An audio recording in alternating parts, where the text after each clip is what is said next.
오늘 본문을 중심으로 네가 나를 사랑하느냐는 제목으로 하나님 말씀을 증거하겠습니다. 우리가 신앙생활을 하다 보면 영적인 침체와 또 절망에 빠질 때가 있습니다. 이때는 일어날 힘조차도 없죠. 어디로 가야 될지 몰라서 향방 없이 지나다가 결국 옛 모습의 어떤 일들을 하는 것도 보게 됩니다. 특히 우리 교회에서 연말이 되면 또 사역의 현장에 이런 안타까운 소식들이 간혹 들려올 때도 있습니다. 오늘 요한복음 21장에 등장하는 베드로가 바로 이 상황에 놓여 있습니다. 베드로는 지금 극심한 침체에 빠져 있습니다. 그리고 옛 생업터로 돌아가겠다고 다시 이곳에 서 있습니다. 그러다 보니 의기소침하고 또 무기력한 그런 베드로의 모습을 우리가 볼 수 있습니다. 그런데 이때 부활하신 예수님께서 베드로를 찾아오십니다. 그리고 회복시켜 주십니다. 그리고 다시 주의 길을 가도록 사명을 주시는 것을 볼 수 있습니다. 오늘 본문을 중심으로 우리가 부활하신 예수님이 베드로를 찾아오시면서 어떻게 회복시키시고 어떠한 사명을 주시는지 함께 묵상하기 원합니다. 첫 번째로 베드로를 찾아오신 예수님입니다.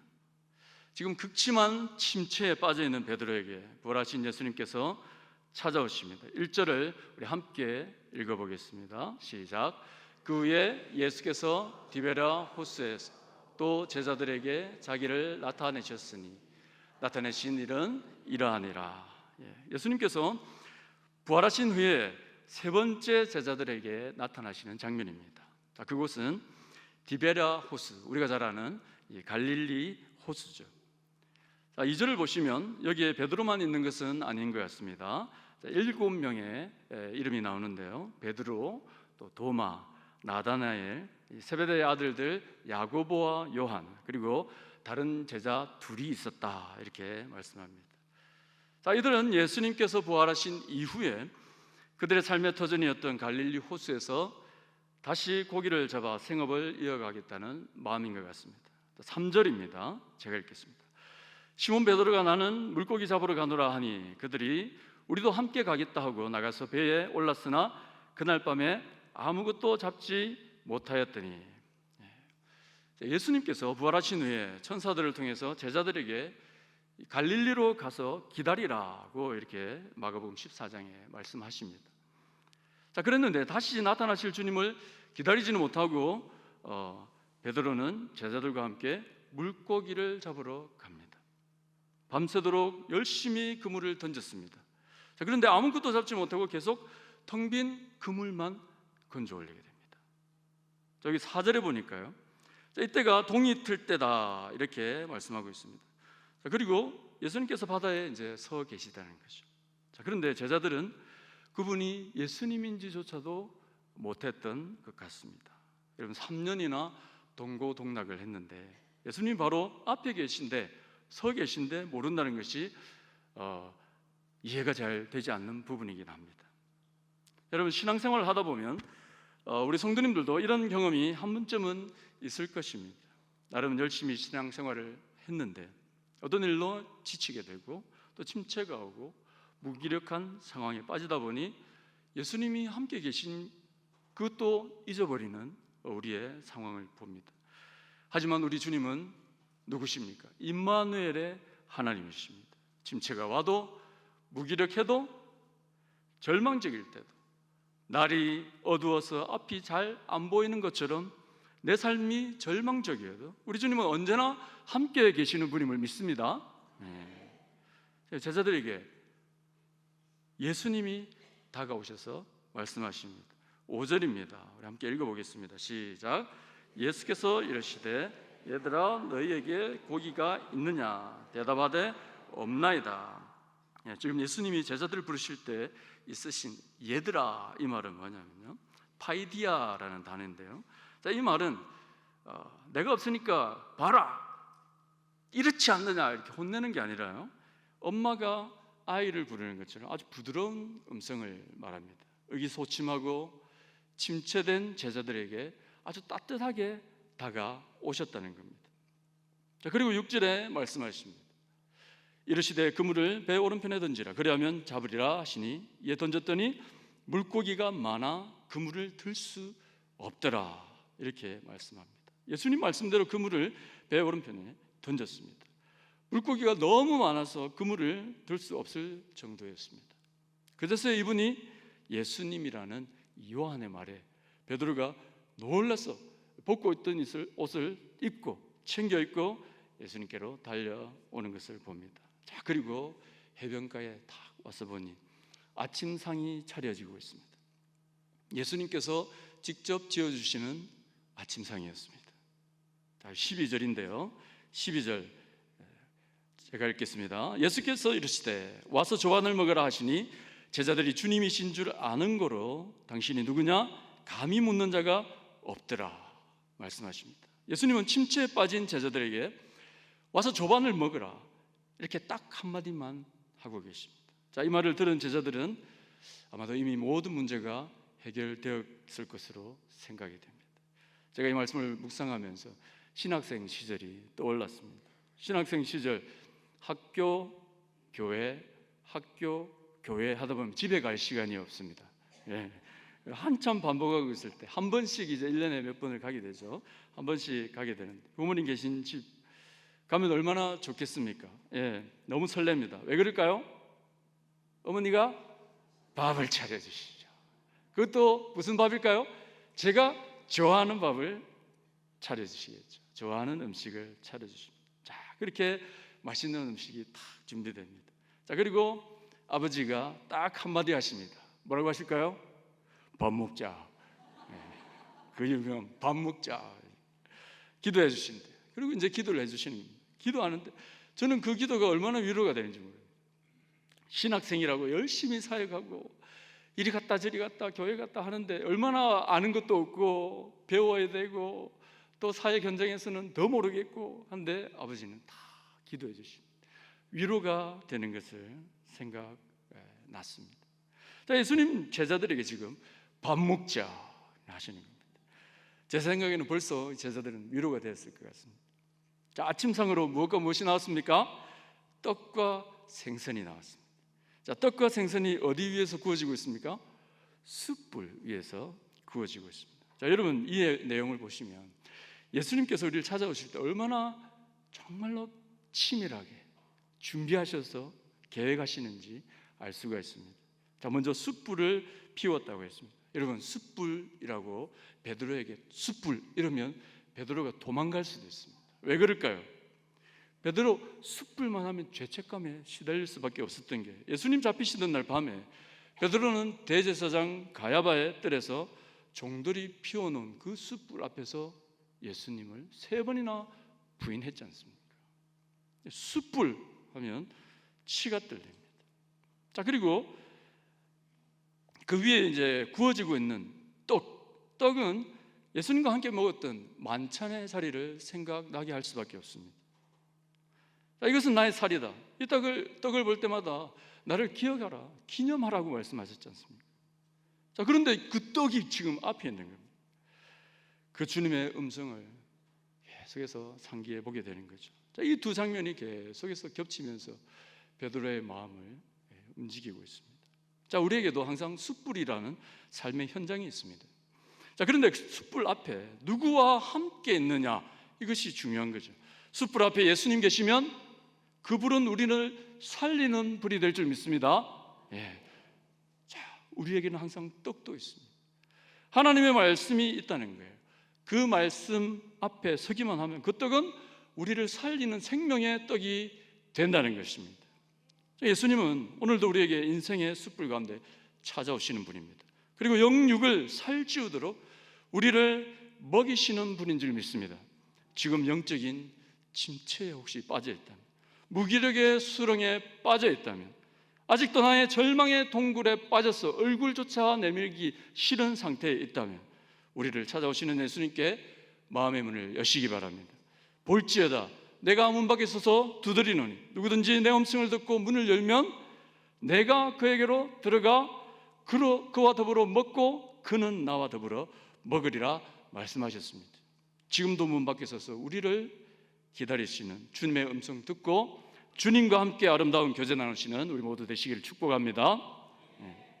두 번째로 베드로를 회복시키신 예수님입니다. 지금 좌절과 절망과 침체에 빠져있던 베드로에게 예수님 찾아오셨습니다. 그리고 베드로를 회복시키셨습니다.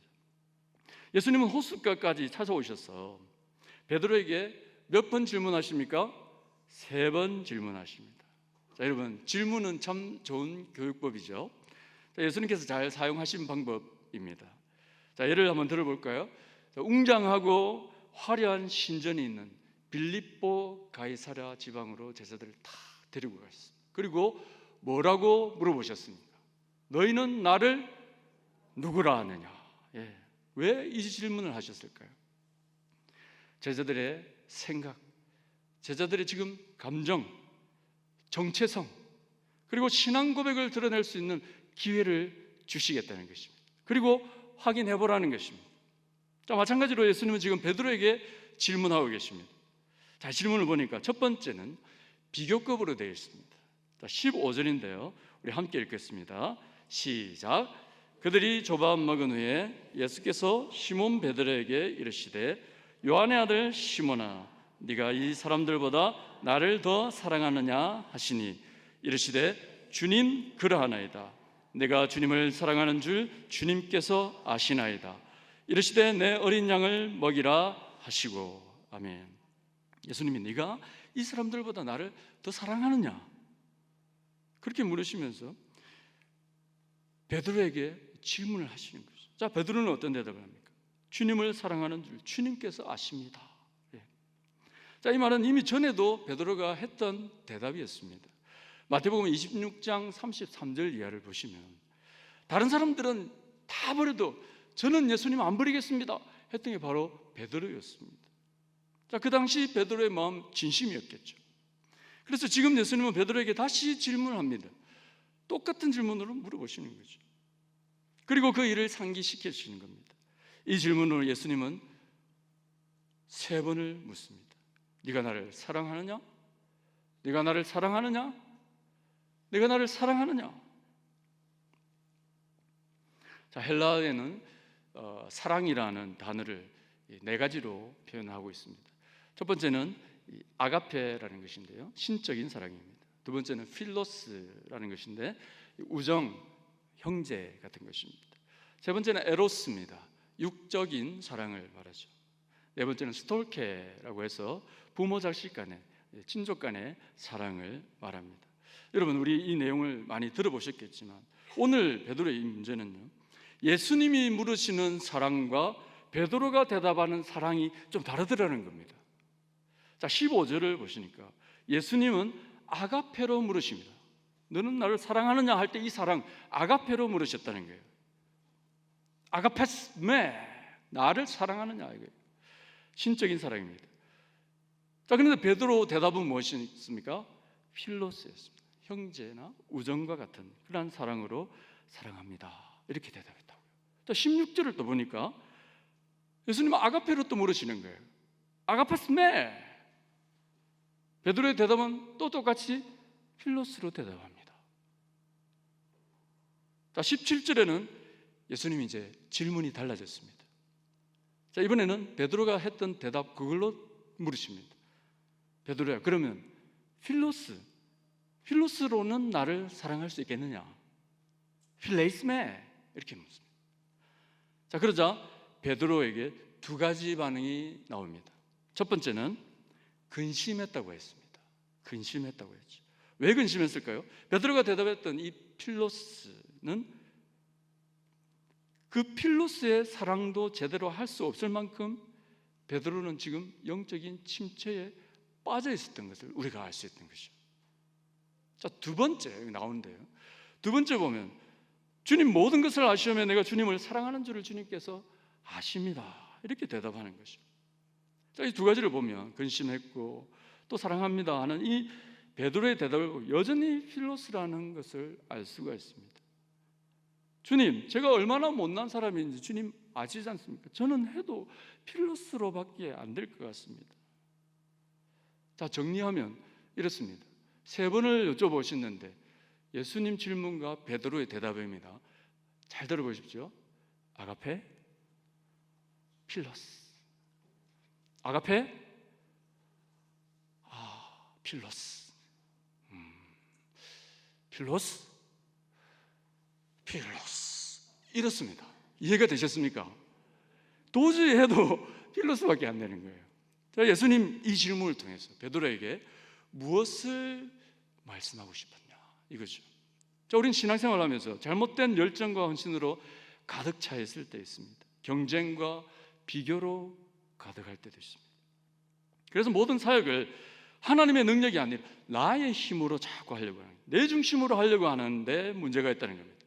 자, 여기 베드로가 이랬다는 겁니다. 베드로의 전반부의 삶이 이랬다는 겁니다. 어떻습니까? 열정과 헌신이 남달랐습니다. 경쟁과 비교가 남달랐다는 거예요. 물론 항상 열심히 했죠. 자, 그렇지만 그 열정과 헌신은 하나님께 대한 열심이었지 하나님의 마음을 품은 열심은 아니었다는 거예요.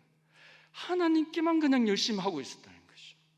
마치 바울이 사울 때처럼 그랬다는 겁니다. 사도행전 22장 4절에는 사울이었을 때 어땠느냐 자신이 고백합니다. 자신이 하나님께 대하여 열심 있는 자였다 고백합니다.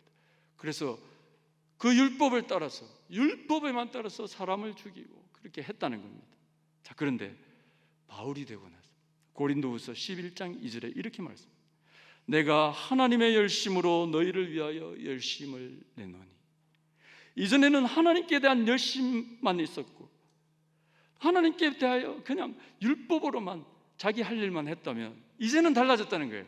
하나님의 마음을 가졌다는 거예요. 하나님의 열심을 품고 그 일을 하기 시작했다는 것입니다. 여러분, 디베라 호수에서 예수님을 만나기 전에 베드로는 어땠습니까? 내 힘, 나의 힘으로 예수님을 따르고 사랑하고 헌신할 수 있을 거라 생각했다는 겁니다. 그리고 지금까지 하나님께 열심을 내었습니다. 그러니 열정과 헌신으로 무장한 사람처럼 보였죠. 그런데 예수님을 부인하는 이런 바닥을 치는 경험을 하면서 깨닫게 됩니다. 자, 그리고 이 질문을 맞닥뜨리게 되었을 때 나는 아가페가 아닌 여전히 필로의 사랑밖에 할 수 없는 사람이었구나. 나 스스로는 사랑할 수 없고 나 스스로 주가 맡기신 그 사역을 감당할 수 없는 사람이구나. 이걸 깨달았다는 겁니다. 자, 여러분 요한일서 4장 9절에서 10절인데요. 함께 읽어보겠습니다. 시작. 하나님의 사랑이 우리에게 이렇게 나타난 바 되었으니 하나님이 자기의 독생자를 세상에 보내심은 그로 말미암아 우리를 살리려 하심이라. 사랑은 여기 있으니 우리가 하나님을 사랑한 것이 아니요 하나님이 우리를 사랑하사 우리 죄를 속하기 위하여 화목 제물로 그 아들을 보내셨습니다. 아멘. 예수님은 베드로에게 사랑은 이것이다. 잘 들어봐라. 사랑은 네가 나를 사랑하는 것이 아니라 내가 널 사랑하는 것이다. 이렇게 말씀하고 계십니다. 자, 그렇습니다. 우리도 마찬가지인 거죠. 아직 마음을 잡지 못하고 아직 나의 동굴에 갇혀서 얼굴 내밀기 싫어하는 우리의 모습. 이 시간 예수님께서 오셔서 우리에게 질문하십니다. 네가 나를 사랑하느냐? 네, 주님, 그렇습니다. 그런데 주님, 제가 아직은 필레오밖에 안 되는 것 같습니다. 그러나 걱정하지 마라. 사랑은 내가 하는 것이다. 너는 사랑을 받아들이기만 하면 된다. 그것이 바로 하나님의 사랑, 아가페 사랑이다. 사랑하는 여러분, 이 고백이 있을 때 역사가 일어나는 것입니다. 그때부터 영적인 부흥이 일어날 줄 믿습니다. 그때부터 사람을 낚는 어부가 되는 것입니다. 이 은혜와 사랑으로 모든 침체와 절망으로부터 다시 회복되시는 우리 성도님들 되시기를 주님의 이름으로 축원합니다. 자, 예수님은 침체에 빠져서 무기력한 모습으로 있는 베드로 찾아오셨고 마음을 만지셨습니다. 그리고 회복시켜 주셨습니다. 자, 그리고 이제 베드로에게 사명을 주십니다. 자, 15절과 16절, 17절을 보시면 내 어린 양을 먹이라, 내 양을 치라, 내 양을 먹이라 이렇게 명령하십니다. 자, 먼저 이 먹이라는 단어와 치라는 단어를 한번 보겠습니다. 이 두 단어는 전문 목자에게 사용하는 단어입니다. 그래서 먹이라는 이 보스케라는 단어는 말 그대로 꼴을 먹이는 것을 말합니다. 자, 치라 하는 이 포이마이네라는 단어는 돌보는 것을 말합니다. 자, 이 단어들의 그런데 공통적인 특징이 있습니다. 먹이라, 치라. 그런데 먹이고 치는데, 돌보는데 그냥 풀을 한번 뜯어주는 게 아니라는 겁니다. 그냥 한번 먹여주는 것 아니라는 겁니다. 매일 지속적으로 해주라는 겁니다. 단 한 번 먹여주는 걸로 끝나지 말라는 것이죠. 시편 23편을 보시면 그가 나를 푸른 풀밭에 누이시며, 자, 푸른 풀밭에 누이시는데 이 말은 목자가 매일 양들을 푸른 풀밭으로 인도하는 것을 말씀합니다. 그래서 1년, 2년 그만두는 것이 아니라 3년, 4년 계속 하는 것입니다. 푸른 풀밭에서 양들이 풀을 먹도록 데려다 주고 돌보는 것을 말합니다. 우리는 사명을 받은 제자들이죠. 오늘도 우리에게 주님은 말씀하십니다. 내 어린 양을 먹이라, 내 양을 치라, 내 양을 먹이라 말씀하시는 거죠. 자, 그런데 한 번만 돌보면 안 된다는 거죠. 여러분, 사역이라는 것, 이 목양이라는 것은 일시적인 것이 아니라는 것입니다. 지속적으로 사랑하고 돌보고 섬기고 함께 울어주고 함께 웃어주는 그것이 바로 사명자라는 것입니다. 자, 오늘 본문 보시면 또 양도 두 종류가 나옵니다. 15절에는요 아르니아라는 이 말인데요, 갓 태어난 어린 양입니다. 16절과 17절 보시면 프로파티온이라는 이 양이 있는데 이건 이미 장성한 양입니다. 자, 그러면 우리가 이제 고민이 되죠. 자, 누구를 사랑하고 누구를 섬기라는 건가? 새가족인가? 아니면 열심히 신앙생활을 하고 있는 사람인가? 저는 새가족 팀인데요. 그러면 새가족만 해도 될까요? 이렇게 하시면 안 됩니다. 새가족부, 구역장 다 무슨 말씀이냐? 모두 다 섬기라는 것입니다. 새가족도 돌보고 목양해야 됩니다. 열심으로 신앙생활하고 있는 성도도 함께 돌보고 격려하고 함께 기도하는 것이, 이것이 먼저 믿은 우리 사명이라는 것입니다. 자, 그러면 주님께서 말씀하신 이 사명자는 어디까지 나아가야 되느냐라는 것입니다. 이 18절과 19절에 사명자의 목표를 말씀해 주시고 계신데 우리 함께 읽어보겠습니다. 시작. 내가 진실로 너에게 이르노니 네가 젊어서는 띠뛰고 원하는 곳으로 다녔거니와 늙어서는 남이 내게 띠뛰고 원하지 아니하는 곳으로 데려가리라. 이 말씀을 하시면 베드로가 어떠한 죽음으로 하나님께 영광을 돌릴 것을 가르치심이라. 이 말씀을 하시고 베드로에게 이르시되 나를 따르라 하시니. 아멘. 자, 주님이 부르시는 곳이라면 그곳이 어디든지 그곳에서 죽어지고 썩어져야 하는 것이 사명자라는 것입니다. 사명자에 나갈 길이라는 거죠. 실제로 이 말씀대로 베드로는 예수님께서 승천하신 그리고 전도의 길로 나갑니다. 로마에서 활발하게 복음을 전하죠. 자, 그런데 말년에는 복음을 전하다가 십자가에 거꾸로 못 박혀 순교했다고 전해지죠. 자, 여기서 내 팔을 벌리리니 라는 것은 무슨 말일까요? 십자가에 못 박히려면 두 팔을 벌려야 되는 것이죠. 다시 말하면 십자가 죽음을 의미합니다. 십자가의 자리까지 나아가는 것을 말씀하고 있습니다. 우리에게 맡겨진 십자가를 우리가 지고 십자가의 그 길을 가라는 것입니다. 우리 마찬가지인 거죠.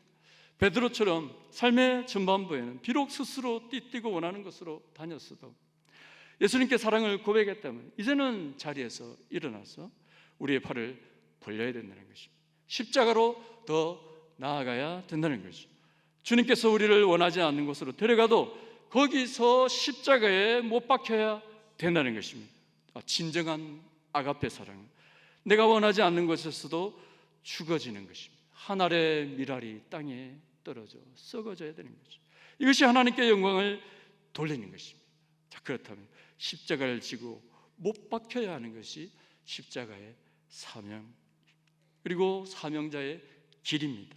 이것이 바로 나를 따르라는 말씀의 의미인 거죠. 자, 예수님을 따르는 자는 이제 더 이상 과거에 묶이지 않습니다. 새로 시작하는 거죠.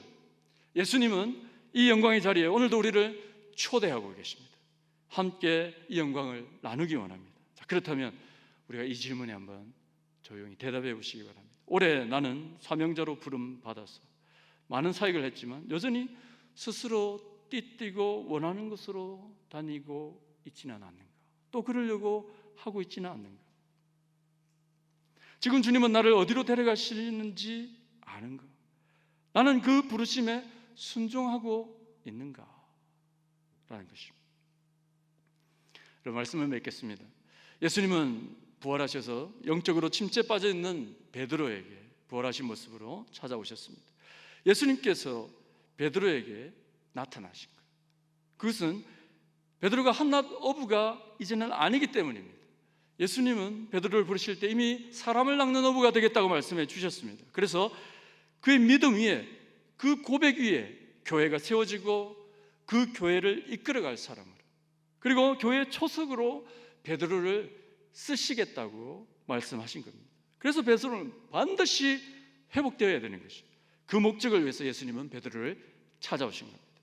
자, 그리고 숯불 위에 생선과 떡을 구워 먹이시고 과거의 아픔과 나약함과 또 부족함을 돌아보게 하면서 3번 질문하십니다.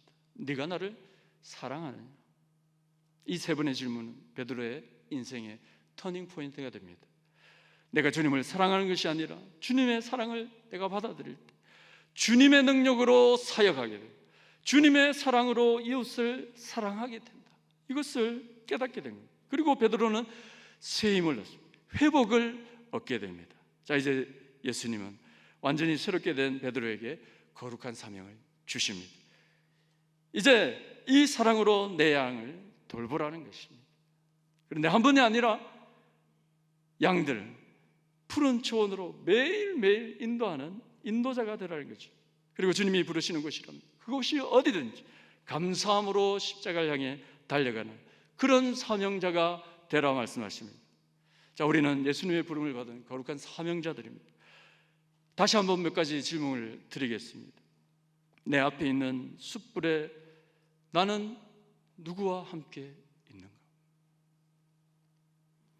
내 앞에 있는 떡을 나는 누구와 함께 먹고 있는가? 내가 하고 있는 사역, 과연 하나님의 능력으로 하고 있는가? 나는 지금 단 한 사람이라도 지속적으로 돌보고 기도하는 한 영혼이 있는가? 사명자로 부름을 받은 지금 목숨을 다해 주님을 따르고 있는가? 나는 하나님의 영광을 위해서 십자가를 질 각오가 되어 있는가? 올해의 마지막 시간을 우리가 함께 보내고 있습니다. 그리고 또 내년을 준비하고 있습니다. 주님의 사랑으로 사랑할 준비를 하시고 주님 주시는 능력으로 돌아볼 준비를 하시기 바랍니다. 모든 사역의 현장에서 우리 성령님께서 반드시 함께해 주실 줄 믿습니다. 그리고 거룩한 사명자에게 베푸실 영광의 면류관을 우리는 기대하면서 늘 승리하는 주의 거룩한 백성 되기를 주님의 이름으로 축원합니다.